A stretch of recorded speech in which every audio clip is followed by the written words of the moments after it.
Welcome back into the Percussive Arts Society Georgia Chapter interview series. I'm Andrew Bennett, and we're getting to know some of the awesome percussionists in the state, from collegiate professors, performers, high school educators, anyone that we can talk to share a little bit with you.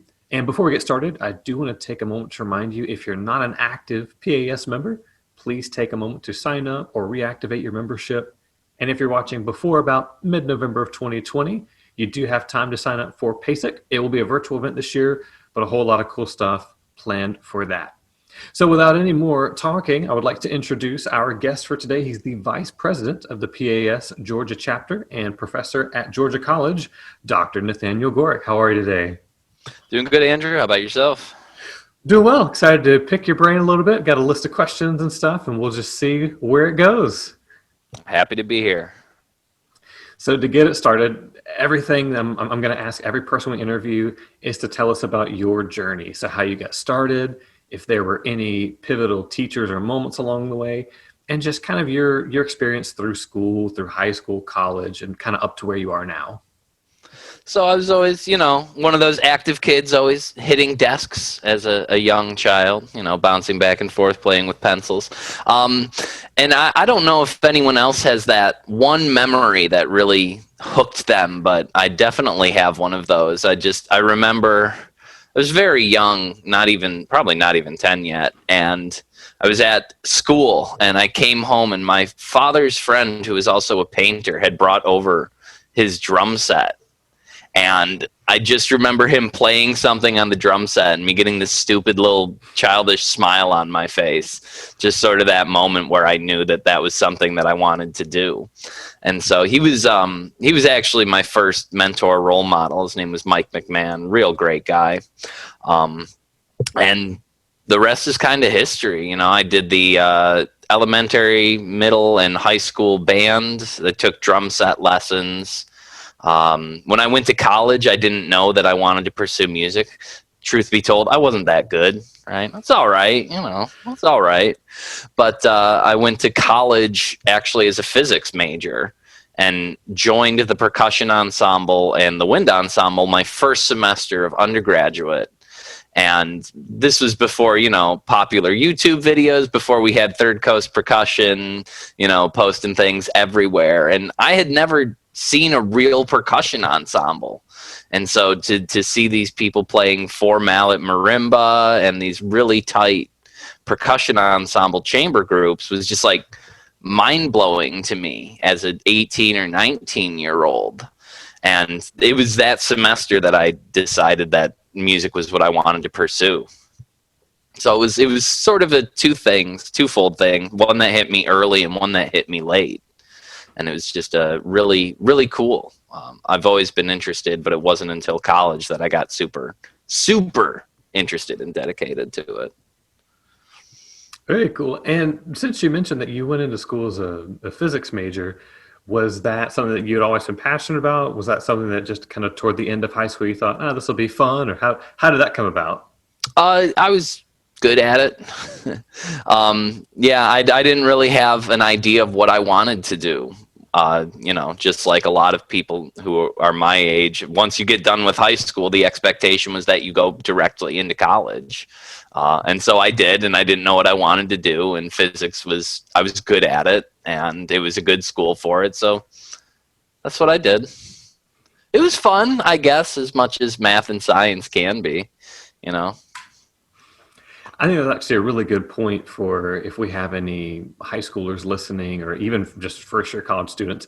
You don't have to know what you're doing when you start college. Everybody I know had that point in freshman or sophomore year where they're, you kind of think, is this really what I want to do? A lot of places that I believe still have kind of by sophomore year, you have to declare, or they might have some kind of like exam, but you don't have to know what you're doing first semester. It's okay. Yeah, and so, you don't have to go directly from high school to college either. You can take gap year. That's okay. Absolutely. I'm sure many of us have many percussion heroes in the world that may not have gone to college at all, but they're amazing. That's okay. There you go. Exactly. So you made it to your undergrad. You decided I'm a ditch this math and science and go hit things for a living, which is awesome. Well, what came after that? Master's degree, DMA, all that good stuff? Yeah, so it was I grew up in Western New York, right? It's always Western. It's never upstate. You know, we're very defensive about that. Go Bills, by the way. Um, and there's a great school system there. I was lucky to have the principal percussionist of the Rochester Philharmonic as my first primary teacher, Jim Tiller. Uh, Great role model, and he helped me get into a really good master's program at SUNY Fredonia, where I studied with Kay Stonefeld, who was one of the first women drums players on Broadway. So I believe she's actually in the original recording of Joseph and the Amazing Technicolor Dreamcoat, but I'm not sure on that. But I just got really lucky. Honestly, a lot of my career is just me sort of being lucky and in the right place. And I actually got into Fredonia because a new scholarship was created that year, specifically a percussion scholarship, and that sort of drew me in, and I couldn't have been more thankful, studying with Dr. Stonefeld, John Bacon, Tiffany Nicely, David Kane. Heavy influence on West African. I studied with Bernard Woma, rest in peace. Authentic African drumming, geel playing. And from there, I got super lucky to get into my doctoral program, too. We were lucky to have Keith Aleo as a guest artist, and a great memory. I love this memory. I was the graduate assistant, so it was my job to sort of show him around. Here's a practice room. Here's what you had to do. We were playing a piece with him. We were having our percussion ensemble concert. Half hour before the concert, I show him, here, Keith, here's your warm-up room. You get changed here. There's instruments for you to hit on. Anything else you need? He says, yeah, I got a question. What are you doing next year? I'm like, I don't know. Graduating. I got some applications to doctoral schools out. He's like, you want to come to Connecticut? What do you mean? I'm starting to teach there. I need some grad assistants. You want to come get a doctorate at Connecticut? I'm like, dude, we're about to play a concert, right? Maybe not the best time, but... So just very lucky with my education. And I just went straight through. The expectation was to keep going, and I just wanted to get better, right? Just always driven by that need to be a better performer, to be a better musician. So it was good. It was a good path for me, and I'm happy I took it. And again, I just got really lucky to have been put on it. So there should probably be an addendum on your any certificates from your DMA that says Keith Aleo asked me to do this. Maybe just get like a sheet of paper carried around in my wallet. I know Keith Aleo. Okay. Well, since we're talking about he's a heavy hitter in the percussion community, no pun intended. You've also had a chance to work with a couple of other notable names, Keiko Abe and Nancy Zeltzman. Keiko Abe and Nancy Zeltzman. Tell us a little bit about those experiences, something you've kept from it. Go. So again, just like really fortunate to be right place, right time. Dr. Stonefeld at SUNY Fredonia had a relationship with Keiko Abe, and so for the 2 summers that I was enrolled there, she came over from Japan to do a 1-week marimba intensive. We ended up having students from all over the country, from all over the world coming in to do this 1-week intensive with Keiko Abe. And so again, as I was the graduate assistant during that, I was involved with sort of the planning, setting things up, making sure the event ran correctly. And so that part of that was, getting to actually talk to Keiko Abe and things like that. But also I was fortunate to have master classes with her both semesters, or both years, both summers, as it were. And that was just insane opportunity. I mean, you meet these people who are at the top of their game, and when they speak, there are just so many layers to what they're saying in the way that you're supposed to interpret and perform things. And just watching her students play, you could sort of see the result of taking that knowledge to heart. And it's just really incredible just to see these young Japanese students just absolutely shred the marimba, step up and play something and leave behind splinters. Just absolutely inspiring. With Nancy Zeltzman, it was just a master class, again, just very fortunate for the opportunities I had. She came to Fredonia and I was able to perform for her some solo marimba, and she also critiqued an ensemble that we were working on as well. Just, again, just someone who exudes just technical mastery and knowledge with every statement. You just have to really, really listen closely. Anyone who goes to master classes, two things. Number one, don't limit yourself to just percussion master classes. You're always going to be able to get something from any instrumentalist, any professional talking about their instrument at the highest level. And two, always bring a notebook, like something to write things down in.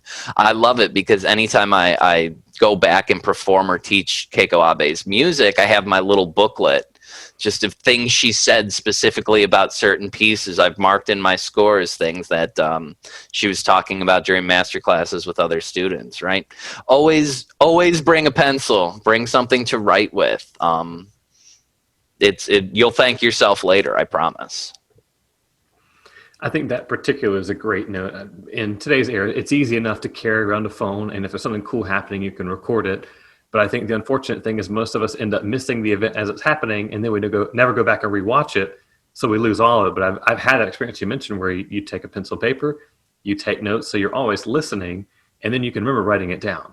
Mm-hmm. So that's a very good call for anybody, students or otherwise.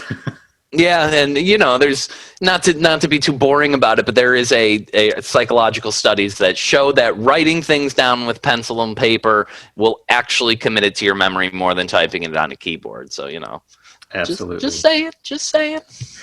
You know what? The more people that say it, the more valid it will slowly become. I agree. So that gets you through your schooling and everything, and now you have your own job at a school. You're teaching at Georgia College in Milledgeville. So could you tell us a little bit about getting that job and maybe other jobs that you've done before that since you graduated school? Yeah, so, once again, just one of those being in the right place at the right time sort of things. When I was at Connecticut, I had a good friendship with a woman named Penny Brandt. She was actually the president of the Women Composers Festival of Hartford. So she brought me on board with that organization as a volunteer. Eventually, I would serve on the board of directors for it. But I was very active in commissioning and performing percussion music by women. And so through that experience, I met someone named Olivia Kiefer, who had this job before me. I was teaching down at Stephen F. Austin for one semester. It's just a one-semester appointment. And I was going to commission Olivia for another piece. This is after I had performed one of her pieces at the festival.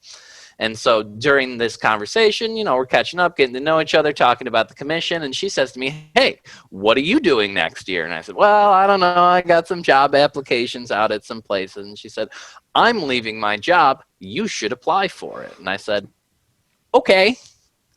And that was that. I sent in the application, I had the interview, the audition, and I just got lucky enough to be accepted for the position here at Georgia College. Just again, another one of those things where one good thing just sort of leads to meeting new people, leads to more good things. Always be sure to be nice to people. Really. People are the best resource that you have, for everything. So, well, I know you just well enough to know that you're very modest and you're not gonna talk about your own accolades and skills. But as much as I think there's a lot of fortunate stuff in there, I don't think those opportunities arise if you don't do the hard work. So I think for anyone watching, yes, there's things that are just going to happen to you in life, but I think it's the hard work, and you would probably have to agree at some point that you put in a lot of work and it happened to pay off, maybe at the right time, right place thing. You gotta put yourself in that position to get the opportunities. They don't just magically come to you. You know, being in the right place has a lot behind it. So, yeah, I was fortunate to have people pushing me to improve myself in order to be in the right place. So again, I owe a lot to my teachers for that. You know, Jim Tiller, Dr. Stonefeld, and Keith all pushed me to be the best musician, and I would say without having the musical knowledge and ability that I have. Of course, I couldn't make it. If you can't play, you can't teach. So one thing, thinking about pushing and also thinking back to some of your work with, I believe we talked about Nancy Zeltzman, Keiko Abe. I know you've done a little bit of Six Mallet stuff. And for anybody who's not familiar with Nathaniel's playing, you can go check out his website and YouTube channel. We'll have links to everything with this interview. But there's some cool stuff where you can see you playing Six Mallet, which is still, even though it's been around for a while, it's not the most explored part of the percussion world. Can you just tell us a little bit about getting into it? Any kind of thoughts on it? Sure. Yeah. I mean, first of all, it's really cool. I think we can all agree about that, right?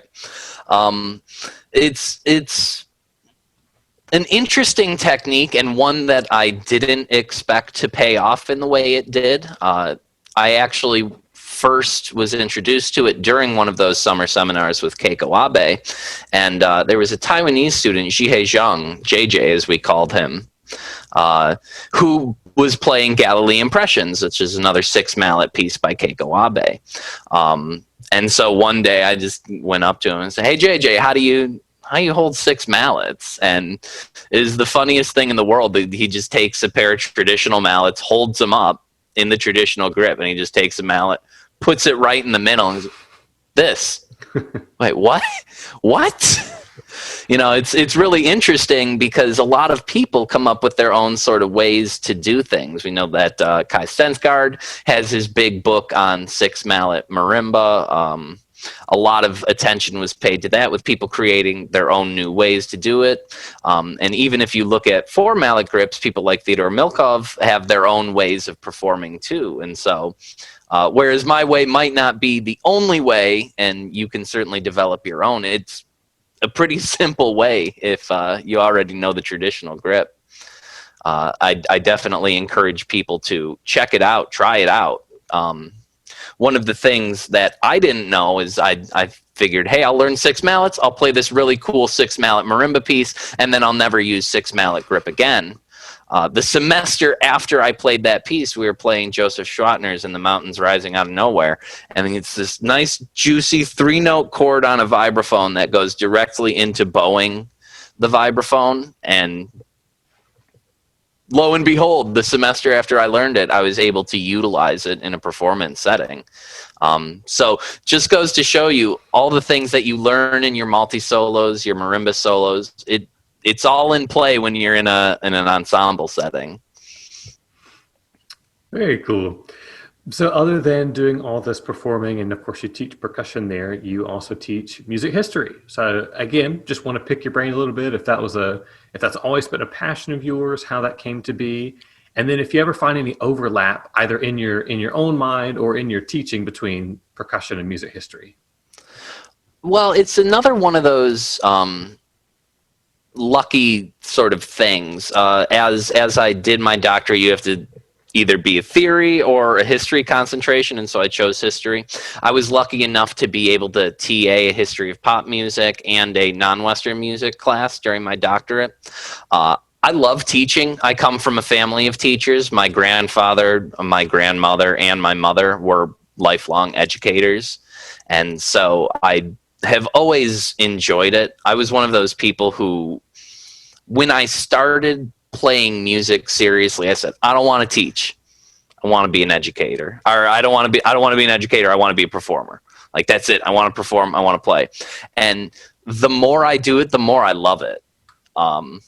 You know, and there are all these tropes about the dumb percussionist, and so it's really exciting to me to actually know something about music history. And I love teaching because I love making it fun. I think it's so interesting. You know, people sort of forget that Beethoven and Mozart were real people.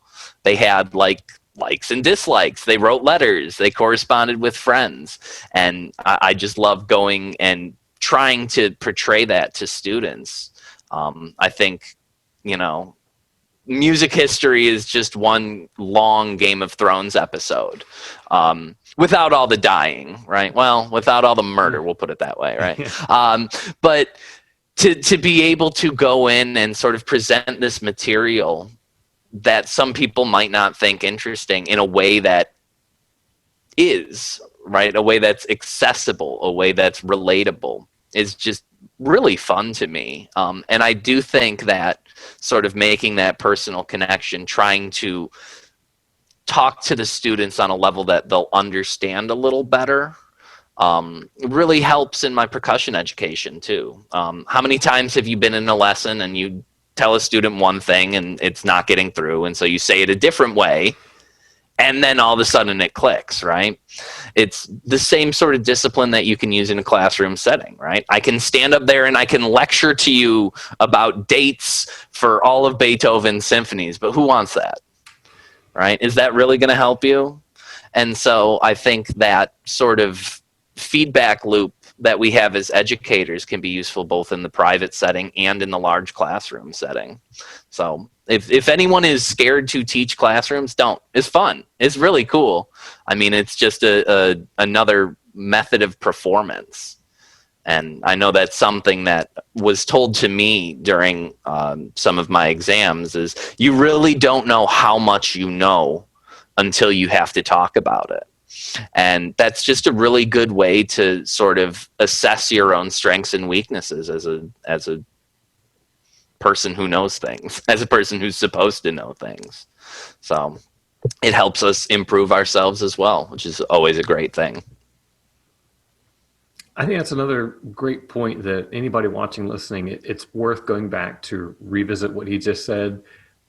Kind of like you going into school as a physics major and deciding on music. Well, a lot of us in music, we start out thinking that we're going to be the greatest performer in the world. Doesn't always work out. And I had the same thing where I thought, I'm never going to teach. But I taught my first lesson and I thought, that was awesome. Yeah. So even though you said if you don't want to teach in a classroom, don't do it, I think it's worth, try it out because you may actually like it. You just didn't know you liked it because you've never done it.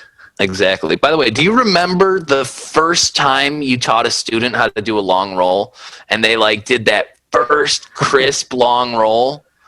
Man, that moment, I still remember that moment. The first time I was in a lesson with a student and they got the long roll and it's like, wow, that sounds pretty good. Oh, yeah. What a feeling. What a feeling. And I don't think it gets old either. I've had lessons this semester of students getting ready for honor band auditions and college auditions, and we work on that buzz roll and they get it right. And I went, all right. All right. Yeah. Now we're talking. So thinking of, we're kind of talking about teaching stuff now and the different schooling stuff. Of course, part of this interview series is because we're all semi-stuck in quarantine. It's changing its shape a little bit right now. But how do you find that things have changed for you over the last few months with teaching? And what's the biggest positive that you've pulled from this? I have always sort of had fun little cameras and microphones around my house, and so I invested in an audio system, a couple of mics and stuff, so I could keep myself busy. I was lucky enough to have procured that stuff before all of this hit, so it was a very smooth transition to online education for me. Unfortunately, not as many people were as well equipped as I was. But it's really taught us to listen to different things as we teach, I think. Depending on the audio quality that you have, depending on the camera angle that your students give you, we find ourselves paying attention to and missing some things that we would catch in a regular lesson. And so I've definitely found that my attention has to be a little more overall with things, right? It's not just I can look and listen to a student. Sometimes, hey, can you move that camera to the side? I gotta see the right side, right? And then I have, my second monitor over here. Okay, I'm going back between the music and I can't actually have it right in front of me and see it. And so I have to pick and choose a little more carefully when I'm looking at the music and things like that, trying to critique people.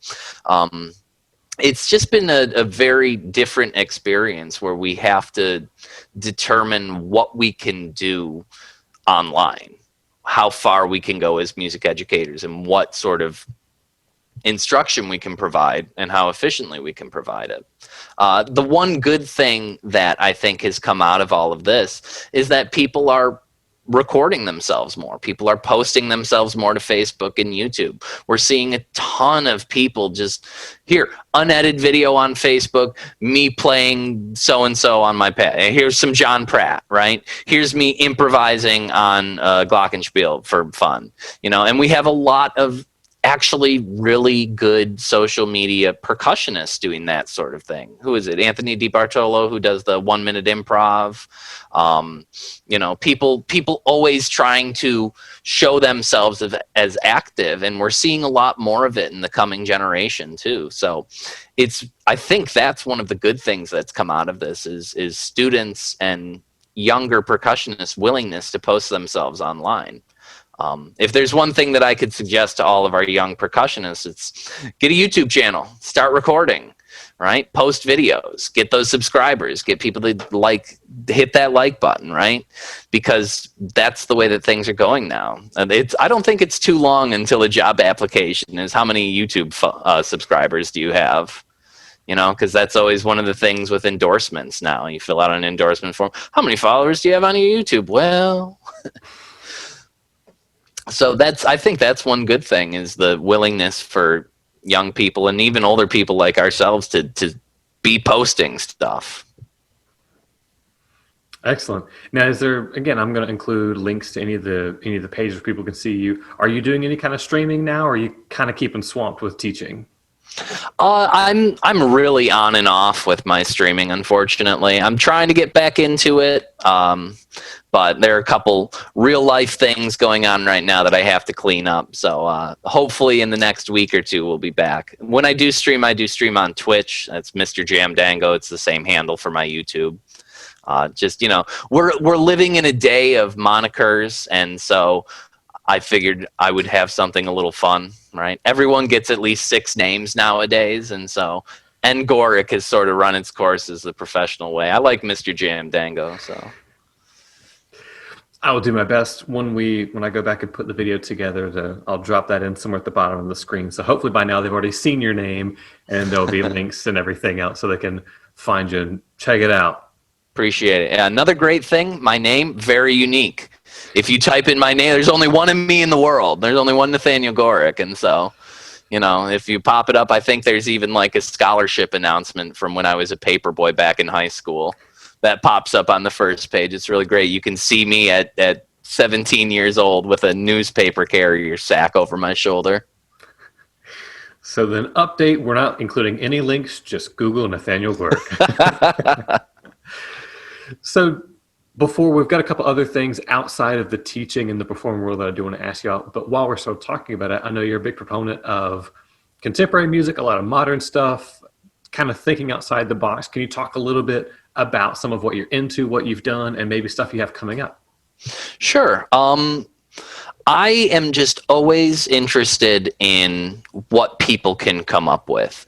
Like, my passion for commissioning people really doesn't come from the performing of the new music. It's from seeing what people can do, seeing what composers can write, seeing them trying to push their techniques, push their abilities, and I like helping them learn too. I love commissioning non-percussionists to write percussion music as, sort of a tool. Hey, you want to learn how to write with percussion? Use me as a resource, right? Tell me your ideas. I'll tell you what's possible. Like, let's work together to get you more comfortable composing in this idiom, because I think we need more non-percussionists composing music for percussion.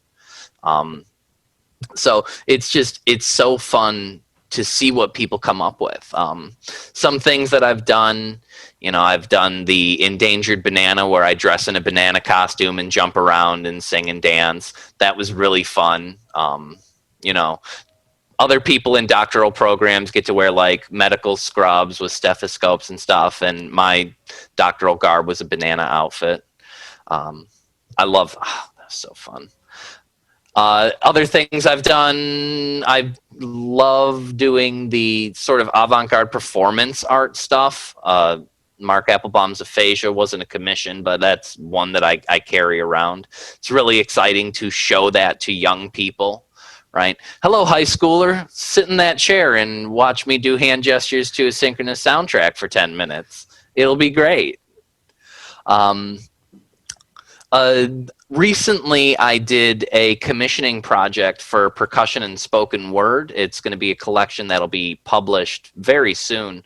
I performed those all last February, and I got some really interesting things there. Olivia Kiefer, who I was talking about before, made a piece where I have to play a modified drum set and sing. That was exciting for singing percussionist. A friend of mine here at Georgia College did one for 4 triangles and 2 drums where I recited a meditative chant. It had a very cool compositional process behind it. That was another really cool one. There was another one that used canned sound effects and really a spoken word thing that was more focused on the lyrics than the music of it. That was a really great piece. And then a very performance arty piece by my friend Penny, who I mentioned earlier, that I just think is really great. And I get to sort of let myself off the leash a little bit on that one. It's a little more highly charged, a little more opinionated as far as the text goes to it, and I get to do some yelling and things like that, and I always enjoy that. So yeah, it's really just sort of seeing what people like to come up with. Like I said, I have a couple ideas for compositions myself, and I'm not really thinking about. I'm trying to do things that haven't been done, and a couple of these ideas might make people angry. So I'm really interested to see if I can either do it in a tasteful, artful way that's impactful, or if I'll just keep bouncing ideas around until I come up with something that won't have me lose my job. I think that's a great harken back to your talk about the streaming and the social media, that it's kind of a great testing ground. If you do a 5-minute stream of something and you get a lot of negative reactions, you delete the stream and you never publish it. Yeah. Hopefully no one recorded that. Oh boy. Exactly.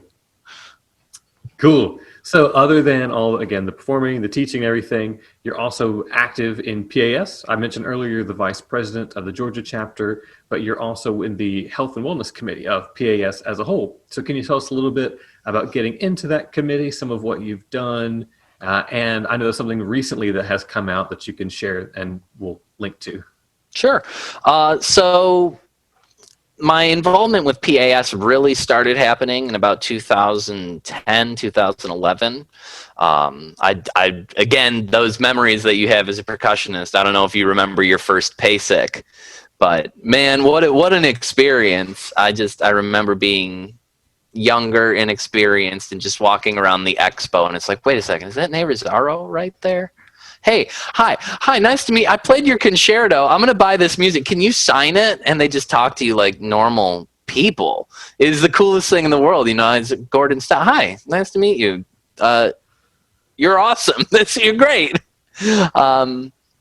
And so once I started investigating that, you see just how many resources are out there for it. The Health and Wellness Committee is just one of the many subcommittees that's trying to promote education in the percussive world. And I got into it a little bit through Brad Meyer, who is the current head of the Health and Wellness, chair of the Health and Wellness Committee right now.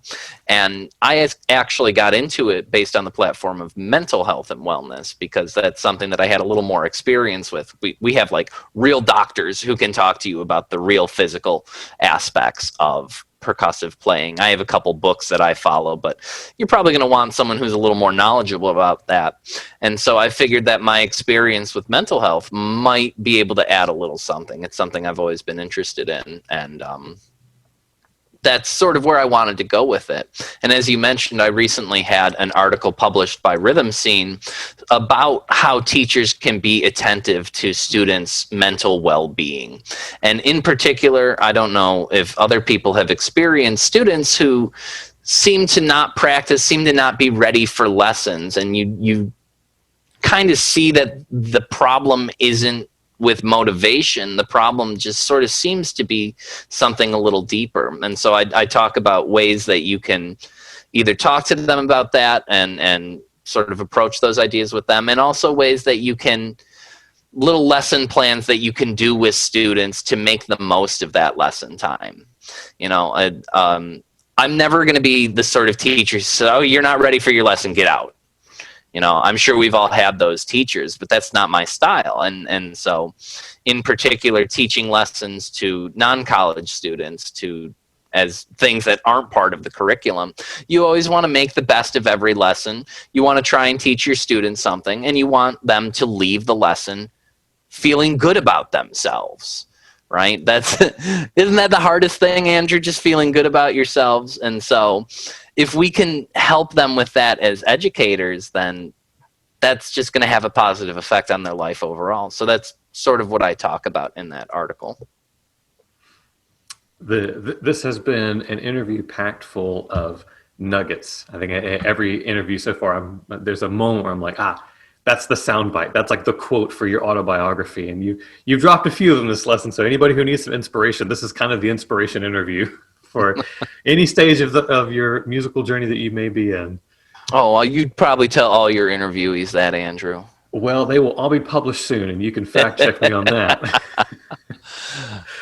So the last specific thing I do want to ask about, kind of bringing it back more specifically to you and music, is that as of last year, you're on the Black Swamp Percussion Education Committee, and I believe also, or not committee, sorry, their education network, and I believe also with Vic Firth. Can you tell us a little bit about getting that kind of relationship with a company and some of the positives that you can share with your students and colleagues from that relationship?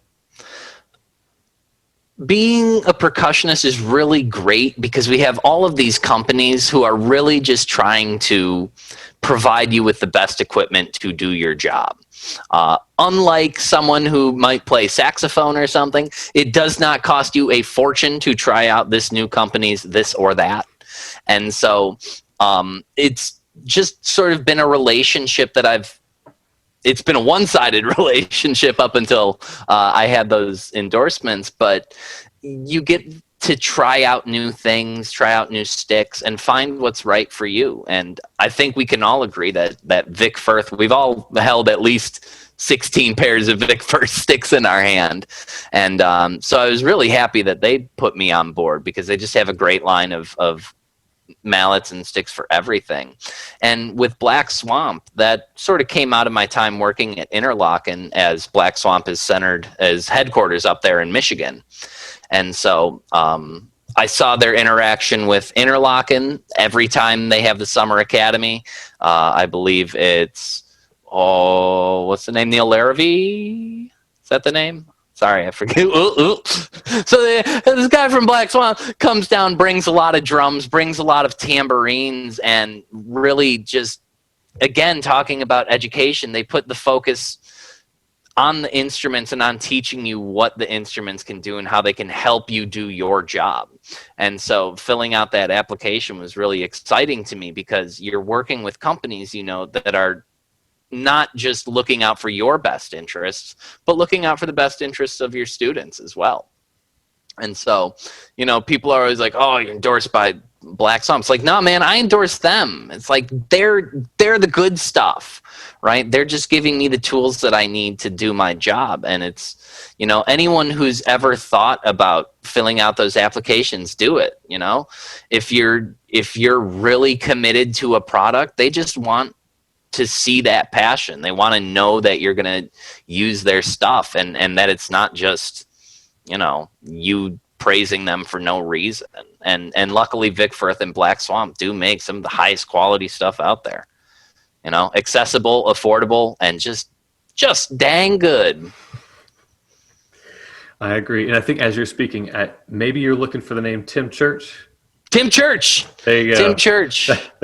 You talk. I was like, oh, Tim Church. Tim Church. Man, so many names to remember. Which I think that's another fun part when you talk about being at PASIC and you get to see all of our idols that we all look up to. But then you find out that the people working for some of the companies that you played instruments for, they're human beings too, and a lot of them are really cool human beings. Absolutely. I mean, I remember seeing Doug DeMauro, and it's just, hey man, I got one of your axes. It's great. Thank you. And, I'm happy you use it. Wow. Okay.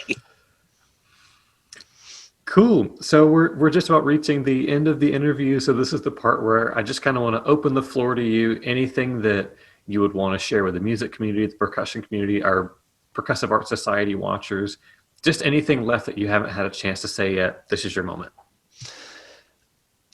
Just as you go forward as a student, as an educator, as a performer, as anyone who is dedicated to your craft, just never forget that level of dedication. You do it because you want to do it. You do it because you love it. Why are you in that practice room? You're not in there for selfish reasons. Well, maybe you are. Who knows? But you're in there to dedicate yourself to what you're doing in there. And so really, I think that percussion can be this sort of Zen experience, even in the practice room when we're getting frustrated over learning new pieces. Let your craft help you. Let it center you. Let it be a calming presence to you. Listen, we're all worried about our next lesson. We're all worried about our next performance. But by putting yourself fully into your craft, it's going to help you. If you're sort of worried about all those external factors, then it's not going to, you're going to be thinking about everything else, right? I always sort of look at the Buddhist mentality of when you are doing something, do that one thing to the best of your ability. Try and use that focus in your practice. And try and use that focus in what you're trying to say with your art, too. We're in a really strange place right now as far as politics and the world goes. And people are looking for something to do. Their voice, they're trying to add their voice to whatever cause they support. And so use your art to be a voice for what you believe in. A lot of times you might see something that needs to be done that no one's doing. Maybe you're the one who needs to do it or say it. Don't hesitate. Put yourself into that. If you see somewhere that you need to be, if you see something that you need to do, be there. Do it. You know, we don't spend the time in the practice room to sit on the sidelines. So when you're doing it, do it fully. And when you see something that needs to be done, devote yourself to that, because maybe you're the only one who can do it. And there is your nugget for the day. Well, thank you so much for taking time to talk with us today. There's a lot of good information there, a lot of good inspiration there. I think this is one that people should and will go back and listen to just to get that inspiration from time to time. Before we wrap up, I do want to remind everybody again, if you're not actively in PAS, please do join or reactivate your membership. Any activity that you do with the PAS and when you pay your dues and everything, it allows us, especially in the Georgia chapter in the future, to have events, to host drum days, and be able to meet some of the people like Dr. Gworek in person and kind of contribute to this community. So thank you for watching. We look forward to seeing you again soon. Stay safe and have a good one. Take care, everybody.